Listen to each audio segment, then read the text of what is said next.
당신에겐 당신을 구해줄 철학자가 있습니까? 철학은 우리 삶에서 거리를 두고 떨어져 있다가도 어느 날 문득 가까이 다가옵니다. 길을 걷다가 발끝에 걸린 요철처럼 부지불식간에 툭 하고 닿는 것입니다. 공자는 세상의 가장 슬픈 것은 자기 자신을 잃는 것이라고 했습니다. 평범한 일상과 사람들 속에서 조금은 지쳐버린 것 같은 당신이라면 마음이 아플 정도로 걱정에 빠지지 않았으면 좋겠습니다. 마음이 주인을 너무 걱정하게 될 때 우리가 병에 걸리는 것이기 때문입니다. 동서양의 오렌지에는 하나같이 우리가 구불구불한 길을 가야 한다고 말합니다. 그런 길은 좁고 불편하며 아무런 상처도 입지 않고 멀쩡히 지나가긴 힘듭니다. 하지만 삶에 아무런 문제가 없고 그저 행복한 상태만 이어지면 사람은 교만해질 것입니다. 그 교만함은 우리를 거대한 실패의 길로 이끌 수 있습니다. 행복이 영원하지 않다는 인식은 역설적으로 지금 눈앞에 놓인 행복을 더 소중히 여길 수 있게 해줍니다. 반대로 그런 행복이 당연해지는 순간 수많은 소소한 기쁨이 더 이상 대단치 않은 것이 되어버립니다. 진정한 삶은 내면의 가치에 따라 삶을 꾸려나갈 때 비로소 가능해집니다. 나는 외적인 껍데기를 꾸미기 위해 사는 건 아닌가? 나라는 사람을 정의하는 것은 무엇인가? 이런 질문을 던져야 합니다. 비관주의자는 무슨 일이 일어나든 한결같이 비관적이고 부정적입니다. 평소의 기분과 삶의 태도가 항상 우울할 수밖에 없습니다. 인생에서 고통은 쉽게 느끼고 기쁨은 거의 느끼지 못합니다. 한편 낙관주의자는 모든 면에서 긍정적인 걸 보고 기회를 잡을 줄 알며 도전을 좋아합니다. 그런 사람은 무슨 일이 일어나도 실망하기보다는 삶 자체를 즐기고 진심을 다합니다. 성격과 생각, 가치와 행동, 이 네 가지는 고정된 게 아닙니다. 결단하고 용기를 내고 스스로를 제어하고 방향을 잡는 데 필요한 끈기를 갖춘다면 언제든지 바꾸어 나갈 수 있습니다. 인간의 죽음을 옆에서 지켜본 이들이 입을 모아 하는 말이 있습니다. 죽기 전 마지막 순간에는 사는 동안 내면의 목소리를 외면한 걸 가장 후회한다고 말합니다. 달라지고 싶다면 손에 쥐고 있던 낡은 것들을 놓아주고 때론 꽤 오랫동안 사랑했고 나의 모든 것을 걸었다고 표현할 법한 것까지 내려놓아야 합니다. 용기 내어 시도하는 사람만이 자기 자신을 찾을 수 있습니다. 사람의 진정한 벗은 자기 자신입니다. 그러니 자신을 가장 사랑해 주어야 합니다. 용기가 사라지고 소심해지고 비관적인 생각만 밀려들 때가 있을 것입니다. 자기가 실수했거나 실패했다고 여기는 일로 스스로를 비난할 때 누구나 겪는 현상입니다. 이럴 땐 자신이 열등하고 부족하며 무가치한 존재라고 느낍니다. 하지만 이것은 인간이 태어나는 순간부터 느끼는 근본적인 감정일 뿐입니다. 처음 세상에 나오자마자 스스로 얻을 수 있는 거라곤 하나도 없기 때문입니다. 인간이란 어쩔 수 없이 평생에 걸쳐 인정과 존중을 갈망하기에 어떤 형태로든 무시를 당하면 민감하게 반응하게 됩니다. 인정과 존중에 대한 결핍감은 누구에게나 있는 감정입니다. 그 감정은 완벽주의에서 비롯합니다. 인간 존재를 과대평가하는 사람들은 쉽게 열등감을 느끼고 스스로를 끝없이 압박하고 자신을 비롯한 주변 사람들에게 과한 요구를 하게 됩니다. 우리는 한 배를 탔습니다. 누구도 남들보다 더 나은 인간이어야 할 필요가 없습니다. 누군가가 다른 누군가를 밟고 그 위에 올라서 있는 게 아닙니다. 모두 저마다 자신의 짐을 지고 있지요. 스스로에게 좋은 친구가 되지 못하면 다른 사람에게도 좋은 친구가 되어줄 수 없습니다. 자신을 사랑할 줄 모르는 사람은 남도 사랑할 수 없습니다. 그리고 남을 사랑할 줄 모른다면 남들에게서 사랑받지도 못할 것입니다. 이해심이 많고 다른 사람에게 친절히 대하고 실수했거나 약점이 드러나도 넓은 마음으로 포용하는 사람을 우리는 좋은 사람이라고 합니다. 그런데 그런 선한 대우는 자신에게도 해줘야 하는 것입니다. 세상을 용서하지 못하는 사람이 많지만 더 큰 문제는 자기 자신도 용서하지 못하는 일입니다. 사람에겐 두 가지 성격이 있습니다. 하나는 태어날 때 주어진 성격, 다른 하나는 스스로 만들어가는 성격입니다. 언젠가 현기증으로 괴로워하는 사람을 봤습니다. 그 사람은 곰곰이 고민하다가 높이 솟은 교회의 탑을 날마다 천천히 올라가 보자고 마음먹었습니다. 3주 동안 하루도 빠짐없이 탑에 오른 끝에 마침내 현기증을 극복했고 급기야 세상에서 가장 높은 산을 등반하는 데까지 성공했습니다. 사람은 살아가면서 자신을 끊임없이 바꿔나갑니다. 성격과 자아, 행동 방식과 습관은 강물처럼 끊임없이 흘러가는 것입니다.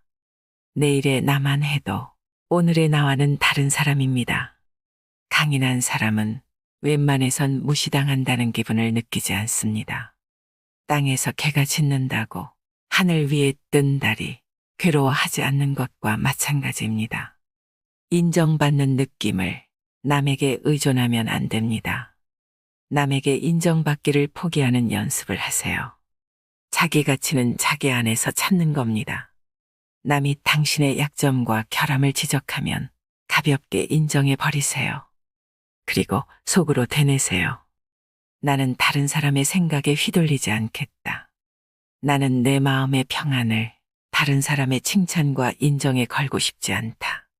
나는 내 강점과 약점이 뭔지 누구보다 잘 안다. 남들이 어떻게 생각하건 상관없다. 누가 나를 칭찬한다고 해서 내가 더 나은 사람이 되지 않으며 누가 나를 비난한다고 해서 더 나쁜 사람이 되지 않는다. 변화하고 성장할 기회를 얻게 된다면 나는 도리어 기뻐할 것이다. 나는 진정한 내가 되고 싶을 뿐이다라고 말이죠. 사실 우리의 성격 자체가 우리의 운명입니다. 내가 생각하고 말하는 방식, 행동하거나 행동하지 않는 방식, 중요하게 생각하는 가치와 태도가 우리 삶을 결정한다는 얘기입니다. 외부에서 일어나는 사건은 우리 힘으로 어쩔 수 없는 게 맞습니다. 하지만 사건에 어떻게 반응할지, 어떤 감정을 느낄지는 자기 자신에게 달렸습니다. 당신에게 알맞고 당신이 만족하는 가치와 태도, 인생관을 먼저 찾아보세요. 자신을 힘들게 하는 걸 외면하거나 차단하지는 말아야 합니다. 새로운 걸 시도해보고 삶을 살아가는 방식을 바꿔보고 해야 할 일을 하세요. 그런 다음엔 감정 상태가 어떻게 달라지는지 잘 살펴보세요. 낡은 사고 패턴과 행동 패턴을 깨부수고 안락한 곳에서 나와야만 비로소 자신의 한계를 깨달을 수 있습니다. 나를 더 알아가고 진정한 나로 살아가고 싶다면 언제나 처음처럼 도전해야 합니다. 그러려면 깨어 있어야 하고 열려 있어야 합니다. 성장하고자 하는 열망과 호기심이 필요합니다. 세상에 공짜는 없습니다. 노나라의 애공이 공자에게 물었습니다. 집을 옮기면서 부인을 잊어버린 사람이 있다는 이야기를 들었소. 그게 가능한 일이요. 공자가 대답했습니다. 그보다 심한 경우도 있습니다. 더 큰 죄악은 자기 자신을 잊는 일이죠. 그리스에서는 철학을 하는 사람을 약간 미친 사람으로 여기기도 하였습니다. 그런데 실제로 미치다라는 단어의 어원이 줄에서 벗어나다임을 고려하면 사실 어느 정도 맞는 말입니다. 미친 짓은 과거의 틀에 얽매이지 않습니다.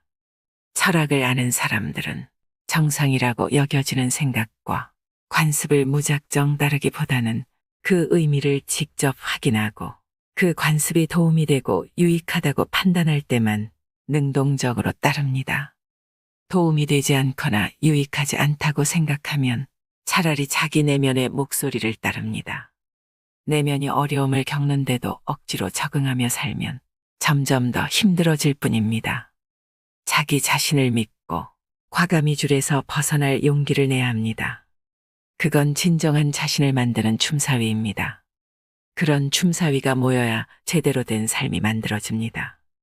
다른 사람이 어떻게 생각하는지는 신경 쓸 필요가 없습니다. 정해진 줄에서 조금도 벗어나지 않고 얌전히 적응하며 산다는 것은 평생 고개를 숙인 채 사는 것과 마찬가지입니다. 다른 사람을 사랑할 때 비로소 인격이 완성된다는 말이 있습니다. 사람들은 대부분 다른 사람과 깊이 이어져 있다는 느낌을 받길 원합니다. 보호받는 느낌과 정서적 유대를 갈망하죠. 이 갈증이야말로 우리 마음 가장 깊숙이 각인된 인간의 본성 중 하나입니다. 사랑이야말로 인간이 느끼는 가장 강력한 감정입니다. 사랑받고 싶다면 사랑하는 법을 먼저 배워야 합니다. 마음을 열고 사람들에게 다가가세요. 그리고 그들에게 호의를 보이세요. 친절을 베풀고 따뜻한 말을 하세요. 당신의 시간을 쏟고 주의를 기울이고 신뢰와 배려의 말을 건네세요. 상대의 말에 공감하고 진실하고 진정성 있게 대화하려고 노력하세요. 당신에게 호의를 느끼는 사람뿐 아니라 당신을 싫어하는 사람에게도 똑같이 하는 겁니다. 당신의 모습을 있는 그대로 드러내기를 두려워하지 마세요. 이런 사람을 모욕하거나 경멸하거나 상처 입히기는 불가능합니다. 자아 존중감을 스스로 만들어내는 사람이기 때문입니다. 이런 사람들은 타인에게 무시를 당해도 눈 하나 깜짝하지 않습니다. 타인의 인정과 칭찬을 기분 좋게 받아들이되 그것에 목매지 않습니다. 다른 사람들에게 너무 많은 기대를 하지 마세요. 아예 안 하는 게 가장 좋습니다. 다른 사람이 당신에게 좋은 일을 하면 기뻐하면 되고 그렇지 않더라도 대수롭지 않게 넘기면 됩니다. 사람들은 다들 약점과 흠결을 가지고 있고 어느 정도는 자기 중심적으로 살지요. 이건 우리가 바꿀 수 없는 것입니다. 진리처럼 받아들여야 하는 겁니다. 지금까지 당신이 겪은 바가 그랬다면 다른 사람이 하는 말과 약속도 믿지 말고 원래 사람들의 본성이 그런 거라고 생각하는 것도 방법입니다.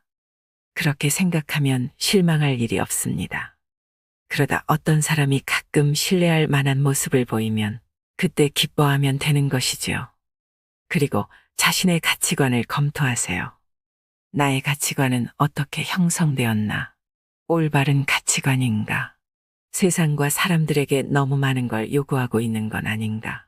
나의 기준이 보편 타당하다고 주장할 수 있는가라고 말입니다. 굳이 상대방의 생각을 바꾸기 위해 노력할 필요는 없습니다. 내 생각이 틀렸을지도 모르는 것이기 때문입니다. 보편적으로 적용할 수 있는 가치관이 있다는 믿음을 버리세요. 자기 자신의 가치관은 자기 자신에게만 적용하세요. 그러면 정신적 평온함이 찾아올 겁니다. 생각대로 풀리지 않는다고 해서 다른 사람을 비난해서는 안 됩니다. 그래봤자 상황은 그대로고 나만 부정적인 감정에 휩싸일 뿐입니다. 늘 자기 자신에게 이렇게 말하세요. 그게 원래 사람들의 자연스러운 모습이라고 말이죠. 세상을 이해하지 못하는 사람은 분노로부터 자유로울 수 없습니다. 아무것도 하지 않았는데 저절로 나아지는 일은 없고 힘들 때 무작정 참고 버티는 게 능사가 아닙니다. 두려워할 필요가 없습니다. 자신을 믿고 당당해지세요. 우리는 불확실성 속에서 살고 있습니다. 그 속에서 기회와 가능성을 찾으세요. 손에 쥔 것을 놓치지 않으려고 끙끙대지 말고 홀가분하게 떠나보내세요. 어떻게든 잘 될 거라고 스스로에게 말하세요.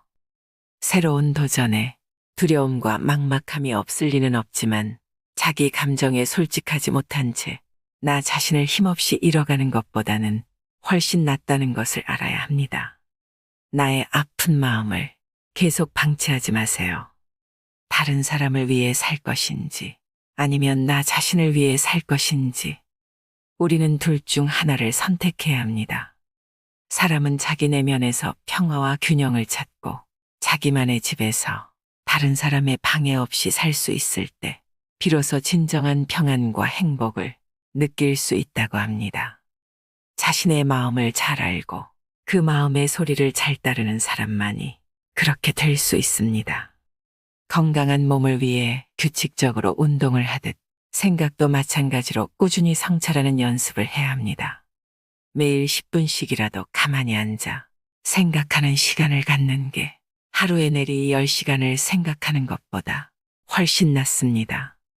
노자가 말하기를 현명한 사람은 타인의 마음에 진정으로 공감한다고 합니다. 내 영혼을 솔직하게 들여다보고 있으면 내 안에도 선과 악의 싹이 공존함을 알게 됩니다. 우리에게 다른 사람을 판단할 자격이 있을까요? 사람들을 호의로 대한다는 건 시종일관 굴복하는 걸 말하는 게 아닙니다. 타인에 대한 존중과 친근감을 잃지 않고 그들을 이해하고 존중하며 같이 판단을 하지 않은 채 편견 없이 대하는 걸 의미합니다. 인위적으로 그렇게 하거나 억지로 그런 척하는 게 아니라 실제로 마음에서 우러나야 합니다. 아예 다른 사람을 바라보는 나의 관점 자체를 근본적으로 바꿀 필요가 있습니다. 더는 함부로 다른 사람을 재단하지 말라는 말입니다. 좋은 사람과 나쁜 사람으로 분류하지도 말고 타인을 멍청이, 무능한 사람, 나쁜 사람, 사기꾼, 거짓말쟁이 등으로 낙인 찍는 것도 그만두세요. 친구가 아니면 적이라는 마인드는 언제나 전쟁을 불사하는 갈등으로 이어질 뿐입니다. 사람들 사이엔 오열이 없고 나를 포함한 우리 모두 약점과 성격적 결함이 있다는 사실을 인정하세요. 다만 끊임없이 자신에게 이렇게 물으세요. 나에게는 저런 모습이 없는가? 나에겐 저 사람이 가진 것과 같은 결함이나 약점이 없는가? 나는 다른 사람에게 상처를 준 적이 없는가? 그런 질문을 계속 반복해서 내면화한다면 다른 사람에 대한 당신의 생각도 조금씩 바뀔 것입니다. 그들이 하는 말과 행동 때문에 내면의 평온을 망치지 마세요. 인생은 짧고 다른 사람에게 화를 낼 시간 따위는 없다는 걸 기억하시길 바랍니다. 기나긴 진화의 역사에서 멸종하지 않고 살아남은 종은 가장 세거나 가장 똑똑한 존재가 아니라 주어진 상황에 가장 잘 적응하는 존재였습니다. 적응한다는 것은 자기다움을 포기한다는 뜻이 아닙니다. 오히려 모든 역경에도 불구하고 자기다움을 유지하는 걸 말하죠. 중요한 것이 무엇인지에 집중하고 장기적인 내 인생의 목표를 생각하며 행동하세요. 그저 당신이 추구하던 원래의 삶의 목표만 생각하세요. 모든 게 잘 갖춰져 있어야 한다고 여기는 오만한 생각과 사소한 것 하나하나까지 모두 중요하다고 여기는 그릇된 마음이 우리를 괴롭히는 것입니다. 당신의 인생에서 정말로 중요한 게 무엇일까요? 목표를 이루고 자아를 실현하는 것, 행복해지기 위한 것입니다. 그렇다면 굳이 먼 길로 돌아갈 필요가 없습니다. 그것은 내가 무엇을 가졌는지, 내가 누구인지, 내가 무엇을 하는지, 그것을 얼마나 만족하느냐에 달려 있습니다. 있는 그대로의 상태에서 만족을 느끼는 것입니다. 모든 것에 감사하고 가지지 못한 것에 집착하지 않고 앞으로 할 수 있고 활용할 수 있는 것에 집중해 보시길 바랍니다. 과정이 곧 목표입니다. 목적지로 가는 과정에서 만족감과 충족감을 더 많이 느낄 수 있을 것입니다. 산 정상에 도달하겠다는 목표도 좋지만 실제로 나의 몸과 정신에 유익한 것은 정상까지 가는 등반 과정입니다. 평온해지려면 어떻게 해야 하는지 물었습니다. 현일은 이렇게 대답했습니다.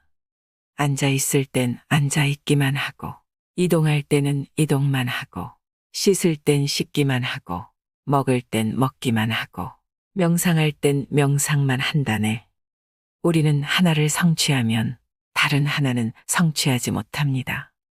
이게 바로 인생이 흘러가는 방식입니다. 오는 것은 받아들이고 나에게 오지 않는 것은 포기하고 실패한 일은 태연히 떠나보내야 합니다. 그러면 분노와 좌절을 느낄 새가 없습니다. 사람의 마음은 머리가 여러 개 달린 거대한 괴물과도 같습니다.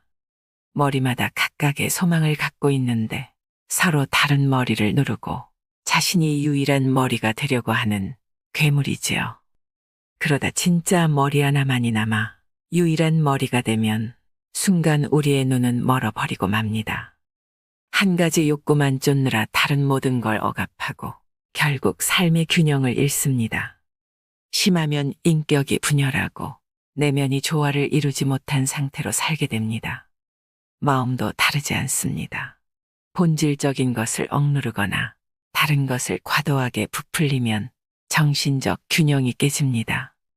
분노와 흥분, 두려움과 걱정, 시기, 질투, 탐욕, 오만, 억제되지 않은 열정 등은 우리들의 불균형한 마음 상태를 보여주는 증상입니다. 그런 감정을 갖고 살아가는 사람들은 행복하지 않습니다. 이 상태가 오래 이어지면 신체의 병으로도 나타납니다. 속으로 이렇게 되뇌세요. 다른 사람들이 내게 뭘 원하든 신경 쓰지 않겠어. 나에게 맞는 올바른 길을 찾고 성취의 기준을 다시 세울 거야. 내 건강이 제일 중요해. 최선을 다하겠지만 내 통제를 벗어날 정도까지 마음을 몰아붙이지는 않을 거야. 우리는 모든 외부적, 내부적 저항에 맞서 몸과 마음을 회복하는 데 필요한 시간을 확보하는 것이 필요합니다. 가족과 연인, 친구들과 더 많은 시간을 보내거나 취미생활과 여행과 운동처럼 일 말고 다른 걸 하는데도 충분한 시간을 보내시길 바랍니다. 직업에 부여한 가치를 조금 덜어내고 그만큼을 건강이나 행복, 만족감과 같은 지극히 개인적인 가치에 더해보세요. 행복을 직업적 목표에서만 찾지 말라는 뜻입니다. 일에서만 찾으면 너무 힘들어집니다. 목표로 향하는 여정 자체에서 기쁨을 느끼시길 바랍니다. 모든 건 언젠가 끝이 납니다. 사람이든 일이든 언젠간 왔다가 떠나가는데 우리에겐 이걸 통제할 힘이 없습니다. 인생은 얼마나 오래 사느냐 보다는 어떻게 잘 사느냐가 중요합니다. 생각과 마음의 초점을 상실의 슬픔에서 삶을 다시 세우는 일로 조금씩 옮겨와야 합니다. 절대로 자기 연민이나 상실감에 빠져서는 안 됩니다. 그런 마음이 들면 그 고리를 몇 번이고 끊어내는 연습을 하세요. 죽음은 삶과 연결되어 있습니다. 살아있는 존재라면 누구든지 죽음을 피할 수 없지요. 그저 누구는 몇 년 더 빨리, 누구는 몇 년 더 늦게 가는 것뿐입니다. 모두가 결국 떠나갑니다. 사람들이 죽음을 슬퍼하는 건 죽음이 좋지 않은 일이라고 생각하기 때문 아닐까요? 그런데 죽음이 정말로 좋지 않기만 한 일인지 누가 알까요? 죽어서 원천으로 돌아가는 일이 결국 모든 생명체가 피해갈 수 없는 일이라면 그 사실을 받아들이고 오히려 선물처럼 주어진 삶에 또 이 삶을 누군가와 함께 걸어갈 수 있다는 사실에 감사해야 합니다. 모든 건 처음부터 빌려온 것입니다. 자연은 죽음과 사라짐의 대가로만 생명을 다시 창조해낸다는 걸 기억하세요. 부부가 되면서 하는 영원한 사랑에 대한 서약은 사실 생명체의 본질에 반하는 겁니다. 삶은 끊임없이 변하니까요. 어떤 관계가 수십 년 넘게 또는 평생에 걸쳐 변하지 않는 경우는 드뭅니다. 그러니 중요한 건 사람의 감정은 시간이 지나며 바뀔 수 있음을 알고 사랑하는 사이에서도 소원함, 이해와 상실, 서운함과 긴장 등이 생기는 것을 자연스러운 일로 받아들이는 것입니다. 관계라는 게 언제든 변하거나 끝날 수 있음을 알고 함께 있음을 날마다 새롭게 느끼고 함께 있음에 늘 기뻐하는 것입니다. 관계의 불변함을 당연하게 여기면 안 됩니다. 그 어떤 좋았던 관계도 언제 어떻게든 어긋날 수 있는 것입니다. 관계 그 자체가 살아 숨쉬는 생물 같은 것이라고 생각하세요. 그렇지 못한 관계는 경직되어 있고 생명력도 없습니다. 에피쿠로스는 인생 최고의 행복은 정신적 안정에 있다고 말합니다. 시대가 바뀌어도 인간 삶의 양상은 비슷하기 때문에 고대의 지혜에서 현재의 삶을 살아가는데 필요한 가르침을 찾을 수 있는 것이겠지요. 현대 사상가들과 마찬가지로 고대 사상가들의 가르침 역시 결국 인간의 본성과 욕구, 감정과 두려움에 관한 가르침이며 이러한 것들은 지난 5천년 역사 동안 변하지 않았습니다. 오래된 지혜가 오늘의 나에게 답합니다. 왜 나 자신을 가혹하게 비난하는가? 왜 타인에게 쉽게 기대하고 쉽게 실망하는가? 왜 과거에 붙잡혀 벗어나지 못하는가? 왜 행복감은 오래 지속되지 않는가? 고통을 끝낼 변화의 열쇠는 각자의 손 안에 있습니다. 이미 자기 손에 쥐고 있는데 활용하지 않는 것뿐입니다. 이상으로 인생의 품격이었습니다. 하루하루 당신의 품격이 더 빛나길 바랍니다.